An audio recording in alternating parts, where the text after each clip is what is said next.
Hi guys, my name is Kabir and you are watching Clad Prep Adventure of Time, and in today's session of Kar Lo Baat, we would be discussing a very crucial topic. And वो topic क्या है? Let's see. Mistake of fact as an exception under BNS. भारतीय न्याय संहिता वही series चल रही है हमारी, and भारतीय न्याय संहिता के हम एक एक्सेप्शन की बात कर रहे हैं. अब एक्सेप्शन मतलब अगर आपने कोई भी क्राइम कमिट करा है सो आपकी पनिशमेंट कम या बिल्कुल ही वेव ऑफ करी जा सकती है considering the facts and circumstances of each case. तो ये जनरल डिफेंसेस हैं, उन डिफेंसेस के बारे में हम बात कर रहे हैं, वही सीरीज है. सो मिस्टेक ऑफ फैक्ट कैसे एज अ डिफेंस काम करता है, तो क्या mistake of law as a defence ले सकते हैं क्या हम? भाई भारतीय न्याय संहिता तो मिस्टेक ऑफ फैक्ट की बात करता है, तो चलो मिस्टेक ऑफ फैक्ट की बात करते हैं. अब मिस्टेक ऑफ फैक्ट किस लीगल प्रिंसिपल या किस लीगल मैक्सिम पे बेस्ड है? वो है इग्नोरेंशिया फैक्टी एक्सक्यूजाट, यानी कि ignorance of fact as an excuse. Mistake of law excusable नहीं होता है जनरली, क्योंकि लॉ ये प्रिज्यूम करता है कि अगर आप इंडियन टेरिटरी में रहते हैं या इंडियन टेरिटरी में आते हैं, माना जाता है कि आपको इंडियन टेरिटरी के सारे लॉज के बारे में पूरा ज्ञात है, पूरा उसके बारे में पता है. तो इग्नोरेंशिया फैक्टी एक्सक्यूजाट को हम लोगों ने दो पार्ट में डिवाइड कर लिया है भारतीय न्याय संहिता के अंदर. अब ये क्या बात करता है? ये बात करता है कि act done by a person के द्वारा ही एक्ट होना चाहिए. एनिमल के द्वारा एक्ट होना चाहिए क्या? नहीं. पर्सन मतलब ह्यूमन बीइंग. अब ह्यूमन बीइंग भी डिफाइंड है, वो हम देखेंगे नेक्स्ट सेशन में. एक्ट डन बाय पर्सन को हमने दो पार्ट में बोला कि भाई जो भी एक्ट ये करेगा वो दो तरह से कर सकता है.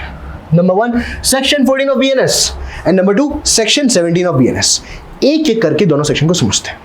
सेक्शन 14 ऑफ बीएनएस बोलता है बाउंड बाय लॉ, एक ऐसा पर्सन जो कि लॉ के द्वारा बाध्य है, ऑब्लिगेटेड है, बाउंड है, उसकी रिस्पॉन्सिबिलिटी, उसकी ड्यूटियों से करना ही पड़ेगा, बाउंड बाय लॉ है. ठीक है, इसमें क्या आता है? Let's C.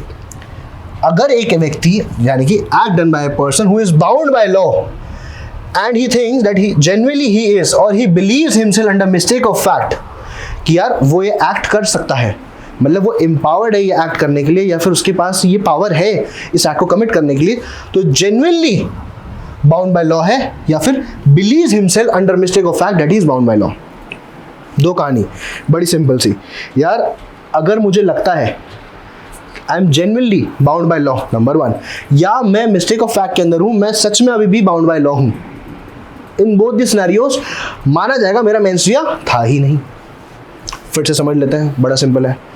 If I am genuinely bound by law, if I think that I am genuinely bound by law, or I believe myself under a mistake of fact that I am bound by law, if I am genuinely bound by law, or I think under mistake of fact that I am bound by law, in both these scenarios माना जाएगा कि उसका मेंस्ट्रुआ नहीं था. And conclusion हम क्या draw करेंगे? That such person is duty bound by law to do an act in good faith. ये एक पर्सन था, ये person duty bound by law है to act in good faith. ये इसने जो गोली चलाई in good faith, he was duty bound. Simple सी कहानी. So person is duty bound by law to do an act in good faith. ये बात करता है section 14 of BNS that I think myself that I am genuinely bound by law, और under the mistake of fact I believe my self under law that I am bound. ठीक है. Section 17 of BNS क्या बात करता है? बड़ा simple. मुझे लगता है कि मैं जस्टिफाइड बाय लॉ हूं. That is, I genuinely believe that I am justified by law.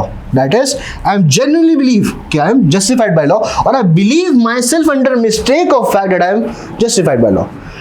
या तो मैं लॉ के अंदर जस्टिफाइड हूँ जेन्युइनली, या मुझे लगता है ऐसा मिस्टेक ऑफ फैक्ट के अंदर कि मैं ये करूँगा तो मैं जस्टिफाइड बाय लॉ हो जाऊँगा. In any scenario, the conclusion would be the person is rightful to do an act in good faith. माना जाएगा उस व्यक्ति ने जो एक्ट करा है वो गुड फेथ में करा है. सो इन बोथ दी सिनेरियो, जहां व्यक्ति बाउंड बाय लॉ होगा या व्यक्ति जस्टिफाइड बाय लॉ होगा, जेन्युइनली होगा या बिलीव करेगा कि वो जेन्युइनली बाउंड है या बिलीव करेगा कि वो जेन्युइनली जस्टिफाइड है, in both the scenarios the person is duty bound by law to do an act in good faith, और the person does an act in good faith, और he was rightful to do an act in good faith. तो ये था mistake of law दो type से, that is section 14 and that is section 17 of the Bharatiya Nyaya संहिता. अगर आपको कभी भी एग्जाम में यू आर स्टक कि यार ये पर्सन बाउंड था, ये जस्टिफाइड था, प्रिंसिपल क्या कहता है? प्रिंसिपल देखो कि बाउंड बाय लॉ है तो व्यक्ति जस्टिफाइड बाय लॉ तो नहीं है ना. अगर आपके फैक्ट्स कहते हैं that he was justified by law और प्रिंसिपल कहता है बाउंड बाय लॉ, तो आप उसका आंसर ऑपोजिट ही मार्क करोगे. सिंपल सी कहानी है यार। बाउंड बाय लॉ का प्रिंसिपल तो जस्टिफाइड कैसे मार्क कर सकते हो, जस्टिफाइड बाय लॉ का है प्रिंसिपल तो बाउंड बाय लॉ कैसे मार्क कर सकते हो। हाँ, अगर दोनों ही प्रिंसिपल है तो he was justified, he was rightful, he was doing an act under a common belief without any mains रिया। तो ये हम एज अ जनरल डिफेंस क्यों मानते हैं? तो बड़ी सिंपल सी कहानी है, बड़ी सिंपल सी। जब किसी व्यक्ति का मेंस रिया ही नहीं था और उस व्यक्ति ने वो एक्ट गुड फेथ में कर दिया, उसकी लायबिलिटी हम क्यों स्टैब्लिश करेंगे? सो ये था आपका mistake of law as a general exception कि यार mistake of law general exception की तरह कब ट्रीट किया जाना चाहिए, 14 और 17 में ट्रीट किया जाना चाहिए, कैसे कैसे इसका ट्रीटमेंट होगा, कैसे कैसे इसके हम आंसर मार्क करेंगे। आगे अपकमिंग सेशंस में हम और भी सारे जनरल डिफेंसेस के बारे में बात करने वाले हैं। सो या and we would do certain questions जिसमें आप ये सारी चीज़ों का एप्लीकेशन करके देख सकते हो। चलो, थैंक यू सो मच।